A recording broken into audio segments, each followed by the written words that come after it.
special about your love? I think it's one of a kind. So welcome back to another My Plus One vlog. I'm starting the day out early. I'm eating my egg sandwich. I'm drinking some water. Yeah, this is literally filled with all water. I need to be one of those like cool people that puts like lemon and cucumbers and strawberries and stuff like that in their water for the antioxidant punch, but I don't. It's just literally water. I drink a lot of water. Keeps the skin glowing and all that stuff. So yeah, water is just a part of my day. Yeah, so I'm starting out early because today is Sunday, May 1st. If you don't know, now you know. May is full of celebration. May 3rd is my birthday. May 10th is our engagement like anniversary. And May 13th is Dan's birthday. So literally we are 10 days apart. I am 10 days older than my husband. And May's always filled with literally just celebration. You know, it kind of, we try our best to like, yo, this is your birthday celebration. This is your birthday celebration, and try not to like intermingle the two. But the reality is May 1st through the 31st is my birthday. And then May 13th is his birthday. Pretty much. So this month, we're going to keep just like, you know, carrying you on this birthday celebration month and just kind of show you some really cool things that we're doing to celebrate each other, to celebrate us. Come along with us as we celebrate May to be a year of new blessings, new experiences, much more fun, as well as just honoring the last year, because year 37 was amazing and year 38 is going to be even better. So I'm looking forward to this. By the time you actually see this video, it will probably be after my birthday. But anyways, we are going to EPCOT today. EPCOT! And you know what? One of my favorite things to do at EPCOT is to enjoy the festival. So I got a festival passport last time we were there, and I kind of usually try my best to keep it, not only for like the stamps and stuff like that they do, but it has all the menu items. So Dan is the worst at this, but he'll always be like, oh, what's on the menu? So I try my best to track it, open it up when we're walking around EPCOT, and be like, oh, well, we wanted to try this, we wanted to try that. But that takes a bit of planning. So guys, I almost forgot to tell you, this is how I kind of plan along on what we're gonna eat. I go to Disney Food Blog, because sometimes you can't really tell from the menu if the item's gonna look good, taste good. Once you get to every booth, it will show you a picture of how the booth looks.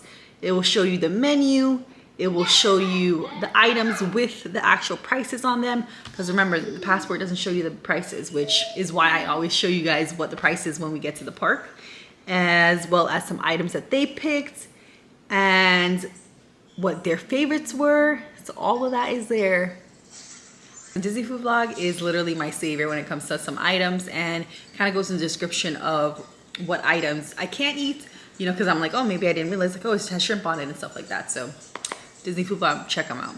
Right, what we've already tried, what we want to try again, and then some new items that we're going to show on this vlog. But this is, like I said, the start of my birthday celebration, so we'll probably be doing a lot of eating and drinking like we always do.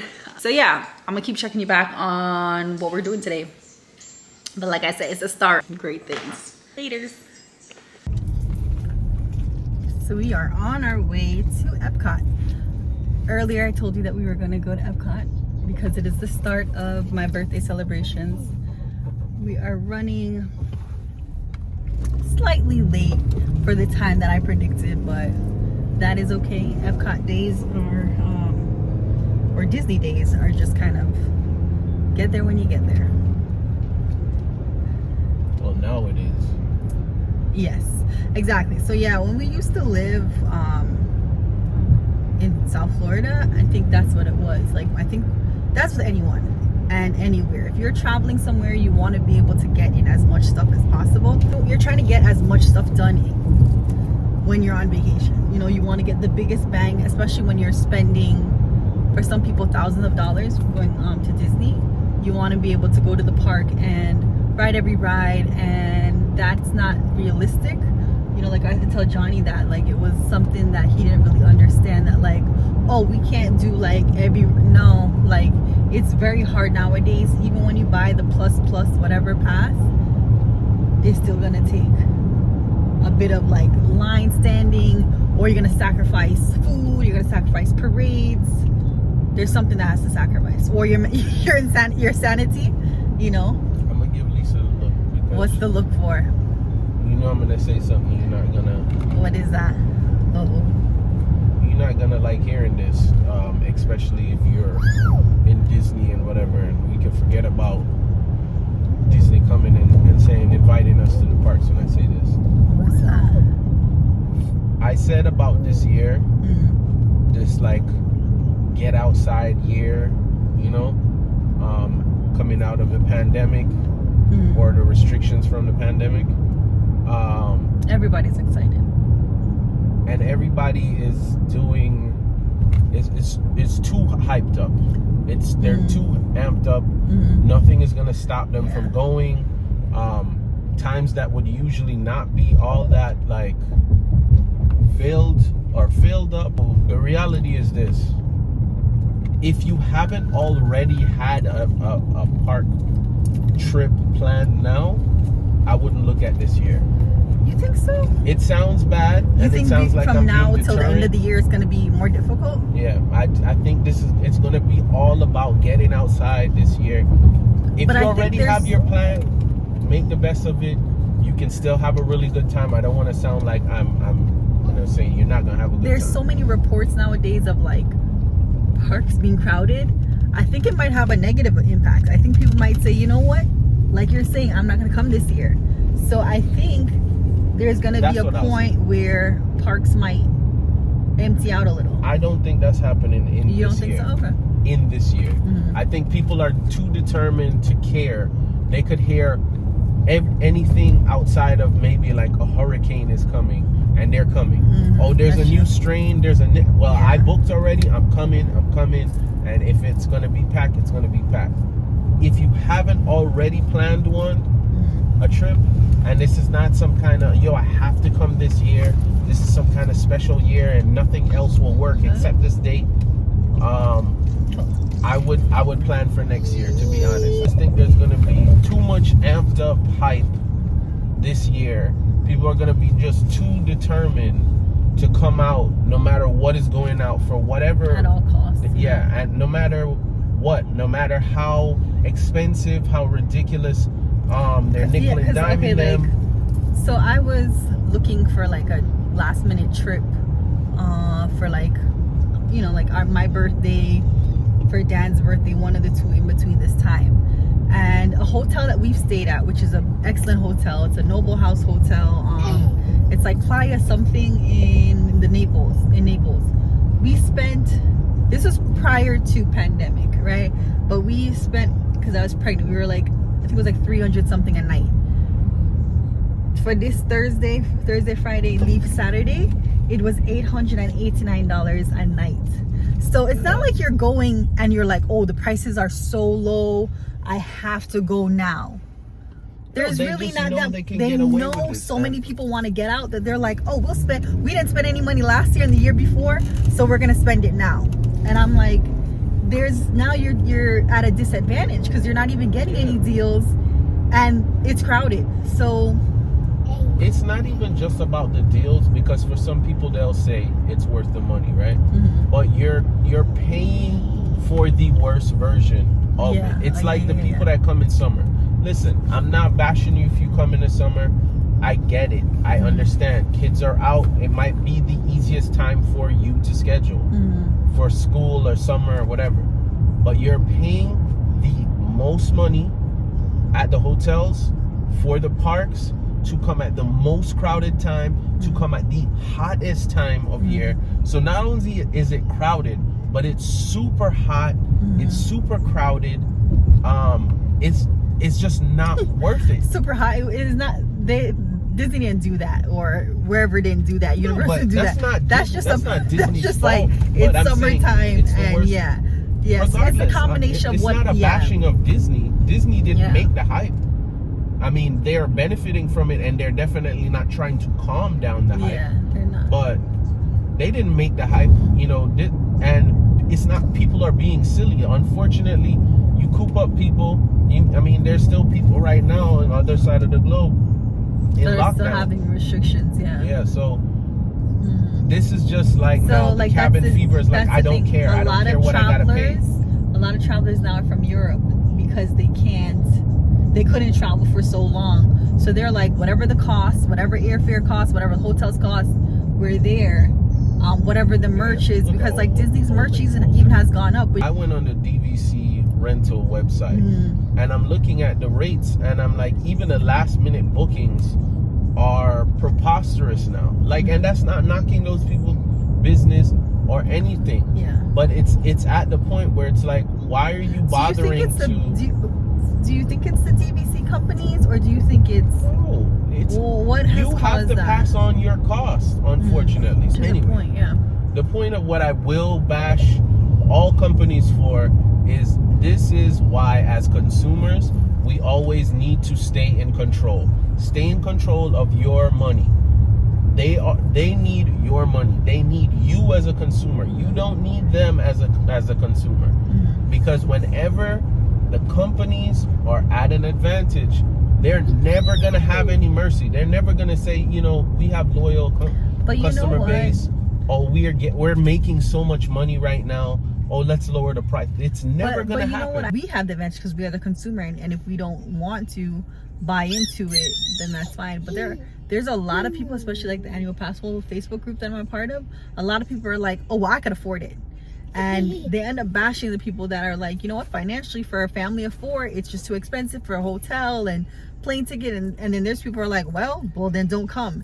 And that type of attitude starts to, like, you know, to separate but that again is also what I'm talking Disney, about. You know, these people are fighting at Disney. They didn't increase the prices. I'm like, the price already increased. And like, this is people that are like, oh, I'll just, you know, buy, I'll do one vacation every 5 years. Complaining about? You're complaining about the fact that it's crowded, right? This is the same concept as like why like house prices are ridiculous and people are like, stop moving here. And it's always like, I'm like, none of you people are originally from here. So at some point you moved here. Yeah. But beyond that, it's like, that's not the answer. You are looking at a symptom and then automatically turning to a coworker, a fellow peer, and getting mad at them because this is how that is. It's not because Disney is affordable right now why it's crowded. So if you think that increasing the prices are going to make the crowds go back to when you enjoyed Disney and it wasn't, that's not it. That's not the answer. Like I said, what's only going to end up happening is someone's going to say, well, I'm going to sacrifice and come to Disney for the first time and that's it. I'm not going to come back. I'm going to spend my 10 grand and not come back. And like for others, they're like, oh, I'll just keep coming back, but I live close or whatever. So you think those are the people you want to be in the park with? The person that says, to the person who says, oh, well, I can afford it. That's cool. But guess what? When you become the only people that can afford it, then now you become the bottom rung. You don't become special anymore. So what you used to pay to be treated extra special, now you're ordinary. So Dan is actually referring to something that Bob Chapek, the CEO of Disney, actually mentioned and stated that like annual pass holders and stuff like that come often, that Disney's really not concerned about their finances because they're saying like you come and you might not come and eat, you might not come and stay at the park, you're just coming in and out and that's it, and you're not really spending while you're at the park. So they want the people that are coming the once in a lifetime and spending $10,000 for the actual trip, and then for all the goods and the food and stuff like that, then they add another $5,000 into that. So that was upsetting to the both of us. Some people weren't concerned about it, some people laughed at it and you know whatnot, but that's, you know, that's like kind of like what he's referring to in regards to that. But it's also just like if you're on a ship, if you go to a party and everywhere is VIP, then everywhere is ordinary. Yeah. You know what I mean? So the idea that like, oh, if we just increase the prices and knock out that family of 4 or 6 or whatever, and now they can't afford it, that's going to make the parks not packed. No, it's not. What it's going to do is it's going to pack the park full of animosity and high-stressed people. Yes. Because if I go to the park, I think that's what the fights are really about. And I spent 10 grand now because Disney increased their prices, or this is way more expensive, travel and all of that. Every second, that's not perfect, I'm gonna be mad. Oh my gosh, I had to wait for the bus. I'm gonna be ready to snap at any moment. Yeah. So you're asking to go to the park with the most high-strung people, the people that are spending up here and they're not relaxed. They are like, yo, this better be perfect. I paid for a perfect picture with nobody else in the background because I spent all my money. I spent 19 grand on this vacation. It better be perfect. That's who you want to share the park with? Because I'm telling you, the crowd is not about that.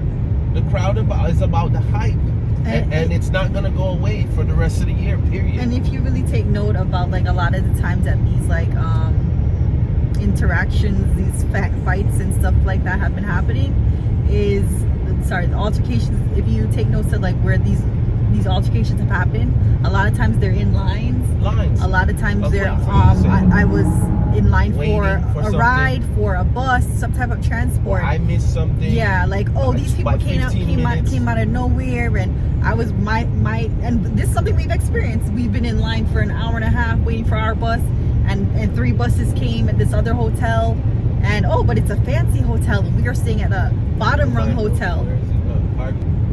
So those are the things that starts to build the tension. But then, you know, the people that can't afford it, they're gonna be like, oh well, I'm waiting just fine, you know. And it's like, well, you might be waiting because you might be used to it, you know what it's about. But if it's your first time, like Dan is saying, it's like you put a little bit of pressure on your experience. I add another spin to it too, right? From an employee standpoint, right? Any of the people that work at Disney, I'm sure there are people making Disney magic happen.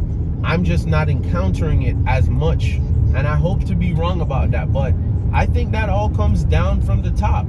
Whether it's a morale issue, whether the people that were doing those things and going out of their way, you know, to like, oh, an ice cream dropped. Oh, you know, the little kid is upset. It's okay, sweetheart. Here's a free ice cream to make the whole thing better. And you're like, yo, see, that's Disney magic. That's not happening. I'm not witnessing that as much anymore. And I think that comes from the top down. That comes from a money focus. I'm not saying don't make money. I get it. That's what the business is for. It's to make money. But when you're too focused on making money and you don't stop and say, okay, we've got the money, now make these people think that it's worth it.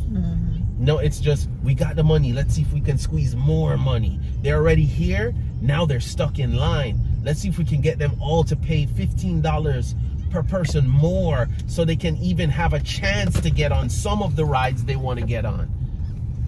Why? Like that's the ridiculous nature of where we're at right now. And that's what I'm saying. They know that they can get away with that attitude because they know people are gonna say, whatever, I don't care. I gotta get to this event. I gotta be a part of this. I gotta get out of my house and go on this adventure, this vacation, this outing. So they're taking advantage of it. When the hype ends, hopefully I'm right about my time frame being that it will just be just this year, right? But when the hype ends, they will be back to having to try to, you know, court the consumer again.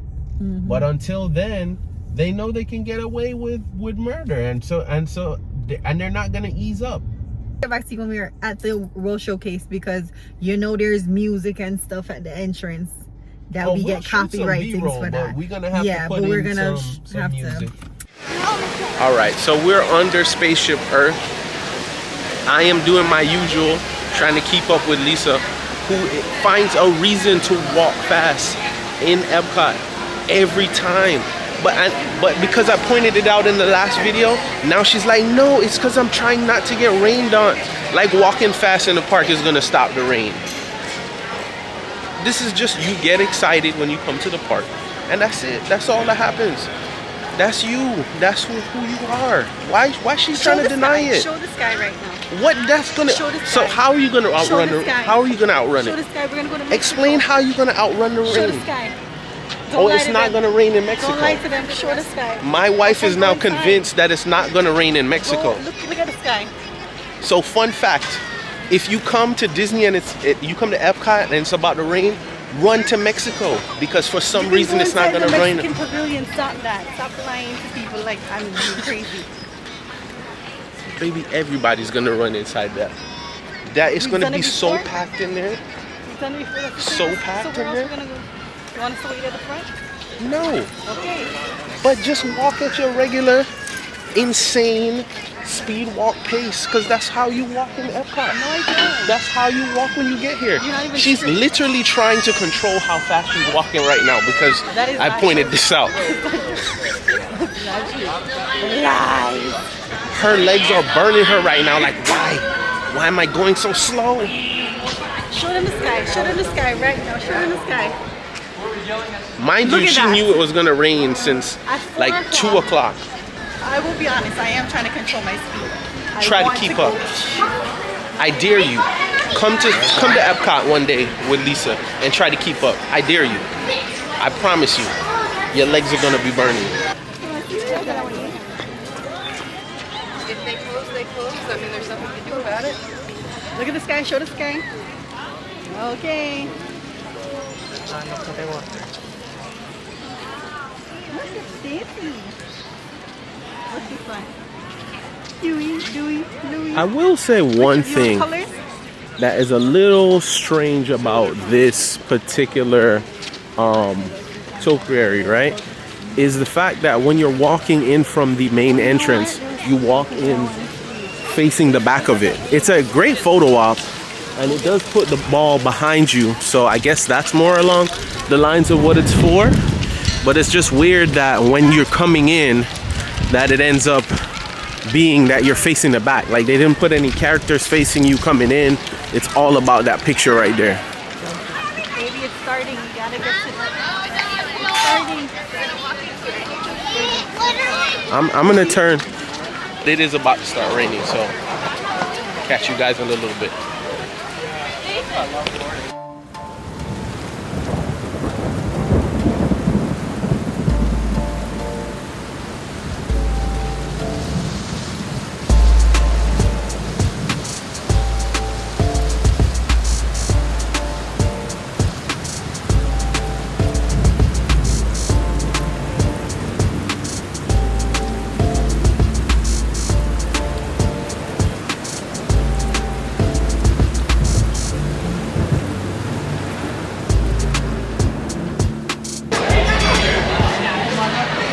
So we are stuck in the Mexico Pavilion as the weather kind of clears, and then we can continue on the adventure. But yeah, this I think is the kind of the safest area to be if it's raining. A lot of people do come in here, but it is the roomiest kind of area. Otherwise, you'd have to go inside gift shop or go on the other side, so like maybe Canada, like one of the Canada shows. But in the actual Mexican Pavilion is probably the safest place to be. So that's where we are. Say hi. Huh? How are we gonna tell if it stops raining? I see people leaving. I don't really know. You could always go and then come back and check. So yeah. All right, so I barely caught this one because the rain had us starving for a while. I know I haven't eaten since I left work, so super hungry now.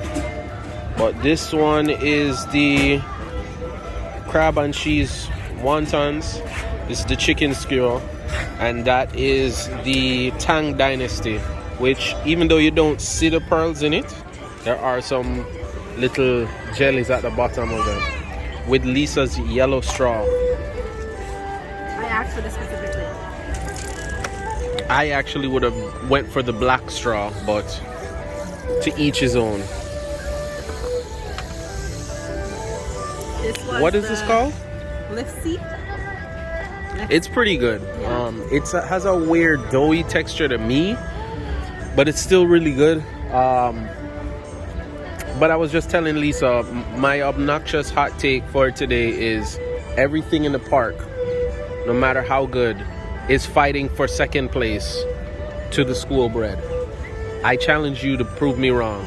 Find a better snack. School bread because it's gone. Oh yeah, the school bread was in that right there, but being hungry and the school bread being as good as the school bread is, there was no way it was going to survive. Not a match. But I challenge you, unless you're a person that hates coconut, then yeah, it's not going to do it for you. But outside of the people who actually hate coconut, I challenge you,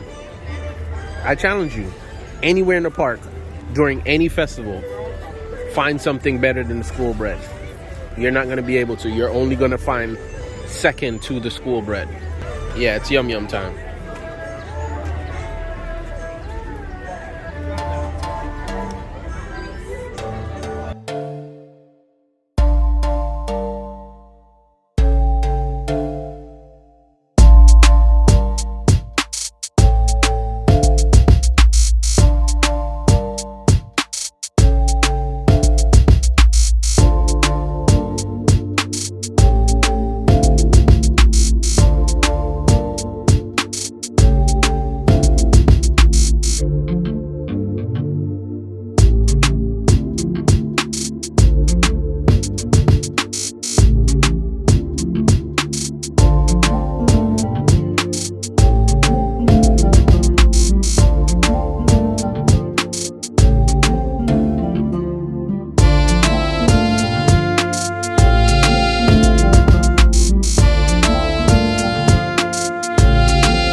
So,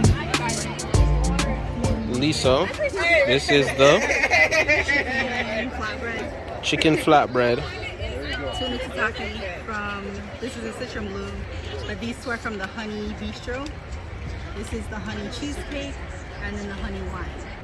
Okay, so despite the fact that this has red onions in it, which I absolutely despise red onions, this is still really good. That's the one with the goat cheese. I think it's goat cheese. So does this one have honey worked into it as well? Yeah, I think there's the honey. Okay. This like yellowy. Yeah. Really good.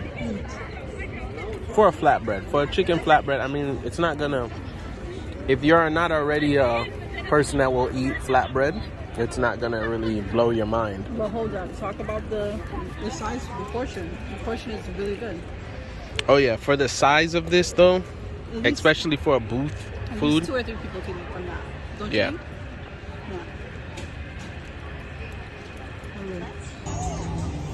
So we are eating at the Farmer's Feast. I wanted you guys to see this. Where's all my Caribbean people that know what this is, okay? She was very excited about this. It's called Hibiscus Lemonade, but I'm like, that's sorrow, yo. That is sorrow. Stop the madness. But we've tasted things before and known that like they call that hibiscus sometimes, but yeah. And this is the lamb looking beautiful. Whatever that is super It's strong. Yeah. It's a hibiscus lemonade, but I'm gonna drink this and then we're gonna eat up this because fireworks soon start. Yeah, and what happens with fireworks? We have to go with Kellan because he's not having the fireworks. He's right not now. having it. At some point in his life, he might be super excited over it. Yeah, but not right now. Not right now. He's not the loving it. age right now. First bite, testimony. Well, I'm having whatever the side is. The sides are. So we'll tell you all about it when we... Okay, so we ended up making it to this last booth. This is the brisket and corned beef hash. There's a soft egg in that, so if you're a fan of that, you'll like it. But some people there might be saying that's kind of gross. We found probably the only place, what used to be, what is this? Like a refreshment? Yeah, like some kind of refreshment thing there that had like jets, like the cooling jets in there. And now It's just the perfect lighting to show you guys what we're eating. This, I had to get this. This is for all my millennials out there. This is avocado toast. Had to get this to annoy all the Gen Xers and all the other people that have such an issue with something reasonably like benign. Like, okay, it's a piece of toast with avocado on it. I remember the first time I actually heard avocado toast and then saw what it was. I was like, okay, that's kind of dumb that they're acting like this is something special. But it was just the way it angered like people, like they're wasting all their money on avocado toast. So yes, this right here, this is why we can't afford a house. Okay, this is it's not, has nothing to do with house prices or insane amounts of school debt or anything, or the fact that all the other numerous economic factors that go into why we can't buy a house right now. This is the culprit right here, avocado toast. That's really good though. Let's try it.